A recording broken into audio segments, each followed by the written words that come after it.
사무엘하 24장 16절 말씀입니다. 천사가 예루살렘을 향하여 그의 손을 들어 멸하려 하더니 여호와께서 이 재앙 내리심을 뉘우치사 백성을 멸하는 천사에게 이르시되 족하다. 이제는 내 손을 거두라 하시니 여호와의 사자가 여부스 사람 아라우나의 타작 마당 곁에 있는지라. 아멘. 여러분들은 어떤 신조어를 알고 있습니까?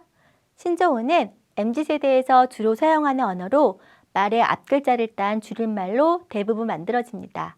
제가 몇 가지 질문을 해보겠습니다. 자녀들과 함께 한번 맞춰보세요. 첫 번째는 무물입니다. 무엇일까요? 네, 맞습니다. 무엇이든지 물어보세요의 줄임말로 인스타그램 스토리 질문 기능을 말합니다. 두 번째는 전매추입니다.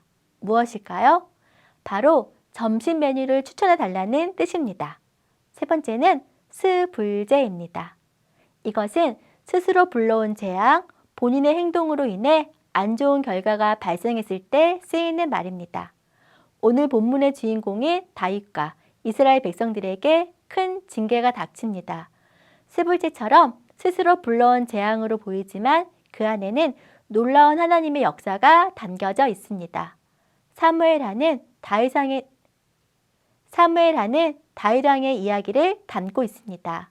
다윗은 젊은 시절 목동이었을 때부터, 아니 그 전부터 하나님을 사랑하고 하나님만 신뢰하는 사람이었습니다.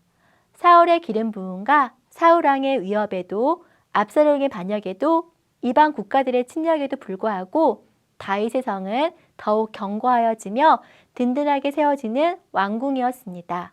이러한 다윗의 삶의 마지막은 당연히 타의 추종을 받을 만한 존경스러운 모습이 되어야 하지만 오늘 본문에서 살펴보면 하나님의 징계가 있음을 발견할 수 있습니다.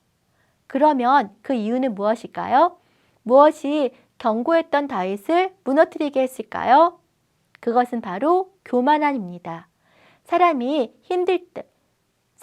힘들고 약할 때 위험할까요? 아니면 잘 나가고 성공할 때 위험할까요? 바로 잘 나갈 때, 즉 권력이 자신의 손에 있을 때 위험할 수 있습니다. 왜냐하면 사람의 손에 힘이 있을 때는 그것을 사용하며 과시하고 싶은 충동이 생기게 됩니다. 다윗은 오히려 사울 왕을 피한 광야 생활에서 하나님과의 관계는 밀착 그 자체였습니다. 하지만 권력의 축이 다윗에게로 이동하여 견고해졌을 때 스스로의 공로주의 유혹을 못 넘기고 교만이라는 죄를 짓게 됩니다. 노년인 인생의 정리 시점에서 유혹이 들어온 것입니다. 1절에서 보면 다윗을 격동시켰다는 표현은 죄의 결과가 하나님이 주신 것이 아니라 하나님이 허용했다는 의미로 이미 다윗의 마음속에 유혹의 덫이 들어온 것을 말합니다. 이 관점에서 보면 하나님의 통치 안에 있다는 것이 얼마나 큰 복인가를 발견하게 됩니다. 하나님 손에서 놓침을 받으면 인간의 죄성은 격동하여 주체할 수 없기 때문입니다. 하나님 손에서 떠남을 받으면 인간은 흔들리는 나뭇잎처럼 죄의 속성을 따라가기 때문입니다. 이것이 바로 죄된 인간의 모습입니다. 하나님 손에 붙들림 받음 그 자체가 큰 은혜이며 감사의 고백입니다. 하지만 다윗에게 그 손을 거두사 유혹을 누르지 못하고 요압 장군에게 290일 동안 인구조사를 시켰습니다. 칼을 빼들 수 있는 병사를 수치화하도록 하였습니다. 인구조사를 통해 자신이 얼마나 강력한 군대를 소유하고 있는지를 확인하고자 했던 것입니다. 다윗은 이미 여러 전쟁에서 하나님의 도우심으로 승리를 맛보았지만 다윗의 교만함은 그 은혜조차 잊어버리게 하고 말았습니다. 결국 다윗은 하나님께 징계를 받았습니다. 이스라엘 전국에 3일간의 끔찍한 전염병이 내려졌고 그로 인해 무려 7만 명이 목숨을 잃게 된 것입니다. 하나님 손에 붙들림 받아야 죄를 멀리할 수 있음을 기억하며 날마다 하나님 안에서 살아가는 삶, 특히 힘을 가졌을 때 더욱 조심하여 교만하지 않는 충현의 모든 가족이 되시길 바랍니다.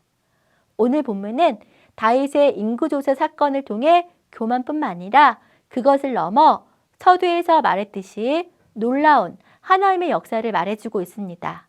바로 하나님의 언약 성취입니다. 그것은 다윗 인생은 하나님의 재앙과 징계로 끝나는 것이 아니라 하나님의 언약으로 맞춰지게 됩니다.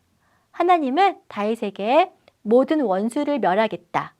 너희 후손으로 성전을 건축하고 그 나라를 영원히 견고하게 하겠다. 라는 약속을 하셨습니다. 하지만 결국 다윗을 회개하게 하시고 아라우나의 타작마당으로 발걸음을 인도하게 하신 것입니다.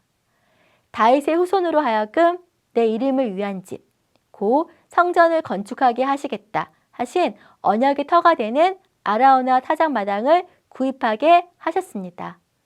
우리 하나님은 이처럼 한번 약속하시면 그 어떠한 인간의 방해와 실수에도 불구하고 당신의 일을 행하시고 약속을 성취해 가십니다.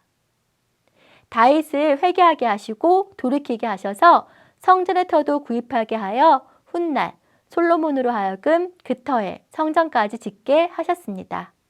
이는 예수님을 통해 언약을 성취하시며 우리 주님 다시 오시는 그날 완전하고 영원한 승리를 맛보게 됨을 말해주고 있습니다.